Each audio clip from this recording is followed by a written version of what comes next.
morning. Morning. Me. As both Brother Jim and Brother Steve have mentioned about Rocky Valley, and it's a long way in there. The first time we ever went, I guess about 2004, and we were driving down this old dirt road, and we're looking, and I'm thinking, we're never going to get to this place. Because first time we were going where it's how it is. And we pull up, and I remember Sunday morning, I think they had, we're in the middle of nowhere, I feel like, and we had over 120, 140, something like that. I think that back then, the meeting went from all the way through Friday. And every night through Friday, there was over 100 out there in the middle of nowhere. And I was like, whoa. Well, then the next time we went, they changed it to Monday through Wednesday, and they still had over 100. The last time we was over there, I guess, was 2018, I'm guessing. And they didn't have almost 100, they had like 90, 95 or something like that every night. But yes, tonight I will cut it short because I plan on going over tonight to over and listen to him and visit over there. This morning, if you'd like to open your Bibles, we will begin in 1 Corinthians chapter 13. 1 Corinthians chapter 13. I know 1 Corinthians 13 is the love chapter of the Bible, but this morning we're not talking about love. This morning, that's not what we're going to talk about. This morning, the first thing I'm going to do, I'm going to ask a question. I want you to answer this question for me. How many of you this morning looked into a mirror this morning? Raise your hand if you looked into a mirror this morning. Most of us looked in a mirror this morning. Okay? Alright, when you woke up this morning, you looked in the mirror, and when I looked in my mirror this morning, what I seen was messy hair that needed to be fixed. A little that sleep in your eye that you need to get out. And I saw clothes that needed to be changed. You know, because nobody wanted to see me in a sleeveless shirt and athletic shorts preaching this morning. So, when you look in a mirror is a reflection of us. A mirror lets us look and see what we need to change, what we need to fix before we go somewhere. I'm going to tell you a story one time I wish I would have looked in the mirror before we get started this morning. When I was in college, my roommate was a cook. Okay, I couldn't cook anything at the time. I caught rice on fire one morning, or one night. My roommate cooked fried egg sandwiches every Friday. Alright? And this was the first semester in college. I had a class at 8, 9, 10. I was off from 11 to 1, had a class at 1, and if I was coming home, I'd leave at 2. So I went home, me and him had a fried egg sandwich. Eat a sandwich, I get up, go to class, sit through a class for an hour. I'm heading home that weekend. Get in the truck, drive home. Stop in Lexington. I didn't have air conditioner. It's hot.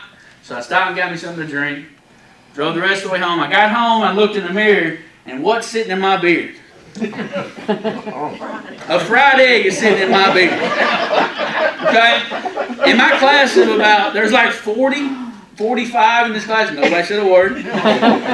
Teacher didn't say nothing to me. I stopped at a gas station in Lexington. Ain't nobody said a word to me. But I get home, I look in the mirror, and what's there? A fried egg. I wish I would have looked in the mirror that day before I went to class. You know, I wish I would have looked in the mirror that day and I would have fixed what was in my beard at the time. If you've got a beard, you know what I'm talking about. It gets stuck in there sometimes. But this morning in 1 Corinthians chapter 13, there's a phrase here that Paul writes here, writing to the Corinthians. Beginning in verse 9, he says, "For we know in part, and we prophesy in part. But when that which is perfect has come, then that which is in part will be done away. When I was a child, I spoke as a child, I understood as a child, I thought as a child. But when I became a man, I put away childish things.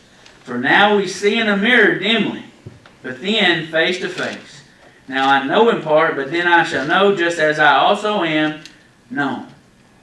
When Paul writes this here, we got to remember the time. We got to remember that the people he's writing to don't have what we have in front of us. The people don't have the books of the Bible just wrapped around and we have everything in front of us.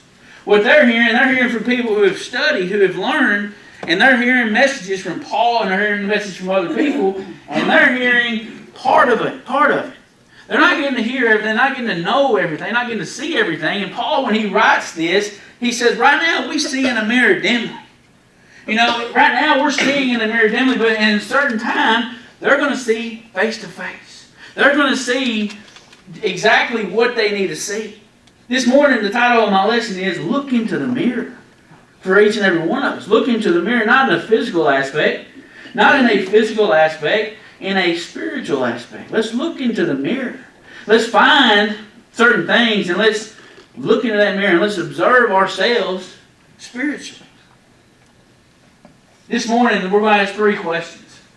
And we're going to look at certain things about when we look into this mirror, because we have our mirror right here in front of us. This is our mirror spiritually. You know, in our lives, when we see things in the mirror we don't like, we try to fix it. If we see something in the mirror that we do like, we like to keep it the same. You know, if you got a hairstyle you like, you try to keep it the same way over and over again. If you don't like your hair, you get it cut, you get it fixed. All these certain things about our lives, we change in our physical bodies. But what about our spiritual bodies? So the first question this morning is, when we look into a mirror, and we see our flaws, because we are human and we all make mistakes, do we fix our flaws? Do we fix our flaws? Go to James chapter 1 this morning with me. James chapter 1. In James chapter 1, James writing here says this. If I can get over to it. James chapter 1, beginning in verse 22. But be doers of the word, and not hearers only, deceiving yourselves.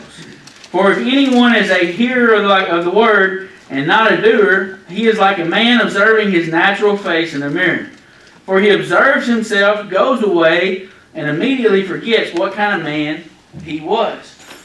You know, he's talking about being doers of the word here, not just hearers only. But when we start talking, he says, this man looks in the mirror and walks away and forgets what he looked like. He forgets what the certain things were going on.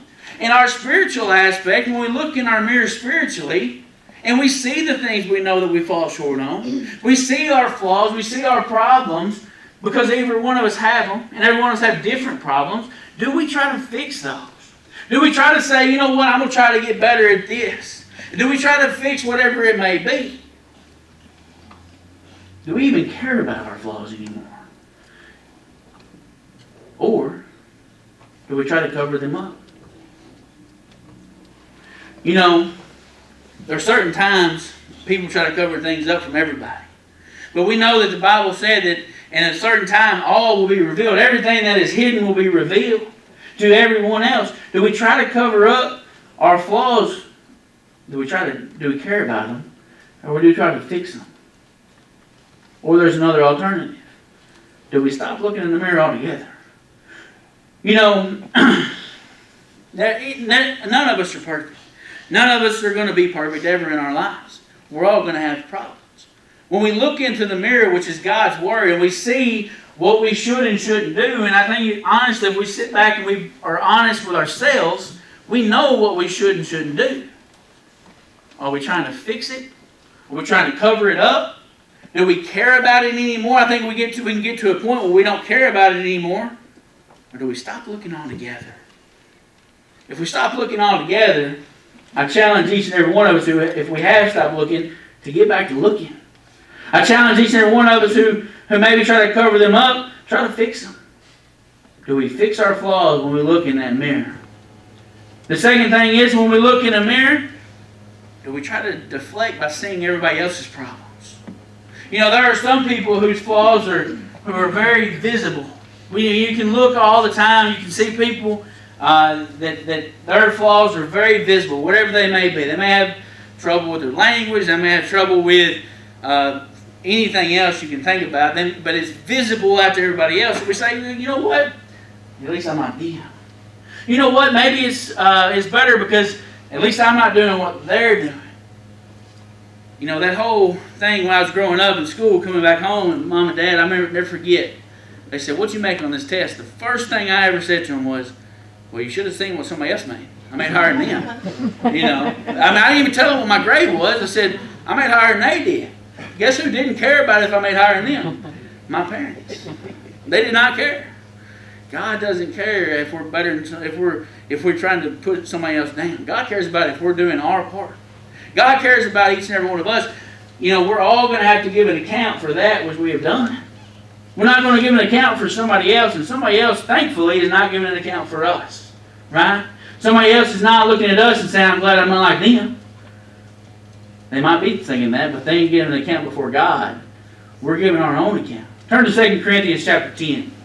2 Corinthians chapter 10. 2 Corinthians 10, verse 12. 2 Corinthians 10, verse 12. Paul here writing to the church of Corinth there says, "For we dare not class ourselves or compare ourselves with those who commend themselves. But they, measuring themselves by themselves and comparing themselves among themselves, are not wise." You know, when I read that, and it says, don't try to compare yourselves or class yourselves with somebody else. You know, that's in the same situation as if I was to go and try to lift against somebody that does powerlifting. If I was to go and try to lift against somebody who does powerlifting, I lift, almost 3 or 4 mornings a week, most of the time. And I feel like I'm pretty strong. But if I go against somebody, these guys I got on my Instagram who've been doing it a lot longer than I have, who may be taking some performance enhancers, if you look at them, they may be taking some performance enhancers, and I try to compare myself to them, I'm not even in the same ballpark as they are. I would feel bad about myself if I try to go over and say, let's have a lifting competition, because they would wipe the floor with me. In our spiritual walk, we're all at different points. Some of us have been Christians for 50, 60, 70 years. Some of us have been Christians for less than 2, less than 5. We're all at different points in our lives. We cannot compare ourselves to other people because we're all striving towards the same goal. We're all striving to be with God in heaven for all of eternity. So let's quit trying to say, you see what they're doing. Everybody's on a different walk of life. When we look in our mirror, let us realize that we're trying to fix ourselves. We're not trying to worry about everybody else. We're not trying to make ourselves feel better by putting other people down. Go to 2 Corinthians chapter 5. 2 Corinthians chapter 5, verse 10. 2 Corinthians chapter 5, verse 10 says this, "For we must all appear before the judgment seat of Christ, that each one may receive the things done in the body according to what he has done, whether good or bad." We must all appear. We're all going to appear before the judgment seat of Christ. We're all going to stand before Him and give an account of what we've done in our lives. And when we get to that point, there's not going to be anybody say, I'm not going to go. There might be somebody that says, but it doesn't matter. God's not going to take, well, did you see what they did their whole life? God's not going to worry about that. What God's worried about is, what did we do in our lives? What have we done in our lives? Have we followed Him? Have we tried to obey Him? He's not going to matter if I say, well, did you see what that person did? I did better than them. We're going to give an account of our life. If we're giving an account of our life, let's make sure that we're looking in the mirror. We're looking in the mirror and we're trying to fix the things that we know that we shouldn't be doing. Let's not worry about other people. Let's not worry about what they're doing. Worry about what we're doing and fix it. The third question this morning, when we look in that mirror, when we look in our mirror and, as we look through our mirror all these days after day after day, we should be seeing spiritually somebody that's striving to be like Jesus. Do we see that? We're not going to see somebody that looks just like Jesus. We're not going to see somebody spiritually that's going to look like Jesus because He was perfect. But we should see somebody in our mirror striving to be like Him. Striving to live our life according to what He has done. He come down to this earth. He suffered, bled, and died for us. He lived a perfect life as an example to us. Are we striving to be like Him? Romans 8:29 this morning. Go to Romans chapter 8, verse 29. Romans here, Paul's writing to the church at Rome. He says this in verse 29. "For whom He foreknew, He also predestined to be conformed to the image of His Son, that He might be the firstborn among many brethren. Moreover, whom He predestined, these He also called. Whom He called, there He also justified. And whom He justified, these He also glorified." He predestined us to be conformed to the image of His Son. Are we striving in our mirror, when we're looking in our mirror, are we striving to be like Jesus? Are we striving to live our life to be more and more like Him?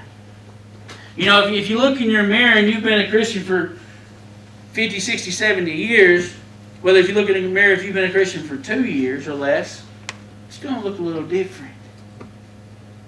We're going to look a little different. We should all, even though whether you've been a Christian for all your life or less, our lives, our mirrors should still show somebody striving to look more and more like Jesus Himself. In Matthew chapter 16, Jesus asked His disciples a question. Whom do men say that I am? He asked verse 13 and 14, He asked His disciples, who do men say that I am? And they all give him some different answers. It says, some says, I was going to try to quote it, but I can't this morning. Matthew 16.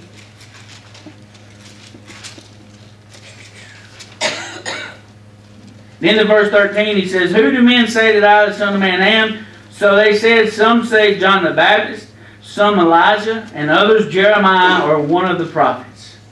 You know, when he says that, he says, who do people say that I am? And they give him this answer back. People are thinking that Jesus is one of these people. First off, I mean, I would never want to be compared to Jesus in that aspect, but how great it is to be compared like Him, you know. If somebody mistakes Him for somebody else. What a great compliment to these men here, you know, John the Baptist, Elijah, Jeremiah, or one of the prophets, that they live their life and they see that Jesus is living His life and they are striving, you know, they were striving to do good, and people see Jesus and think, maybe He's one of them again. Maybe He's one of them back. He goes on to say, who do you say that I am? And Peter stands up and says, you are the Christ, the Son of the living God. That's who you are. That's exactly who you are. When we look in our mirrors, and once again, it's a spiritual mirror, and our mirror that tells us different things is right here in front of us. We always have it. Some of us may have multiple ones of these in our house. I got tons of them. Because when I was a kid, I loved collecting them. You know, I love finding them and trying different ones and looking at all these other things. This is our mirror. Let us use that mirror. Let us look into that mirror and let us self-examine ourselves. Let us examine how we're living our lives, that we can be better and better each and every day. I use this phrase a lot when I'm preaching over at Beardstown, is that if I get better a little bit every day, just a little bit each and every day, a year from now, there's going to be a big difference. A little bit every day. It's one of our phrases we also use in football too. If you go up 5 pounds every lifting cycle, next year you're going to be up every 4 weeks. We only lift a couple times a year. Next year it'll be like 30, 40, 50 pounds. 5 pounds every cycle. A little bit every time. If we get better each and every day as a Christian in our spiritual walk, a year from now we're going to be a whole lot better off. I also use this phrase too. In our spiritual walk, there is no neutral. There is no putting it in neutral and letting it just sit there like in a car. You can put it in neutral and it just sits there, and it may go, if you're on a hill, it may go up or down. But you don't ever, you never just sit there. In our spiritual walk, we're either getting better or we're getting worse. We're either getting closer to God or we're getting further away. This is our mirror. This is what we should be looking at. This is what we should be studying to figure out where we're shortcoming, where we're doing well at, what we can keep up, what we can fix, what we can change to be a better Christian each and every day. It does us no good sitting like this. It does us no good sitting on a counter Monday, Tuesday, most of Wednesday, opening up Wednesday night, Thursday, Friday, Saturday, opening up Sunday morning. Does me no good like this. As Dad's preached many a times, I've sat through many of his lessons.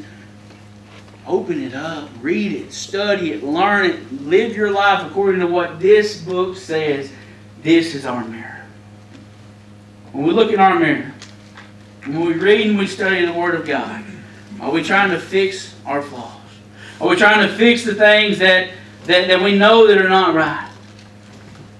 When we look in the mirror, do we maybe deflect it off by seeing somebody else? When we look in the mirror, are we seeing somebody that's striving to be like Jesus?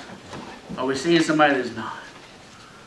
You know, I can't see your mirror. You can't see mine. You can only see your mirror. You're the only one that can see. Make sure that you're seeing it. Make sure you're striving to be better. This morning, if you've never obeyed God, you've never put Him on a baptism, you don't have a mirror. Not yet. You don't really have a mirror that you can look at and you can gauge your life and gauge what you're doing. If you've never obeyed God, you never put Him on in baptism, the New Testament clearly states out a plan of salvation. It says to hear, believe, repent, confess, and be baptized. Once you do that, you're added to the church. Once you do that, then you have a mirror. Then you have a mirror, you have a guide that you can look at and live your life according to. After that, you live faithfully. Revelation 2 verse 10 says, be thou faithful unto death, and you shall receive a crown of life. And there's another verse that says, he who endures to the end shall be saved. That's the plan of salvation. If you've never obeyed God this morning, why not? If you've never put Him on in baptism, why not? You can take care of that this morning. You don't have a mirror yet. But this morning, if you have obeyed Him, you have put Him on in baptism, maybe your mirror is not what you want it to be. Maybe your mirror is looking back at you and you know that you're not doing right. Maybe you know that there are certain things that you could fix, you could change, you could improve on. Every one of us have that. But maybe you also have a mirror and you haven't looked at it in a long time. I challenge you to look. I challenge you to look at your mirror and try to become better each and every day. This morning, if you never obey God, we can change that this morning. If you've fallen away from Him, we can change that this morning as well. If we can do anything for you, please come as we stand and sing.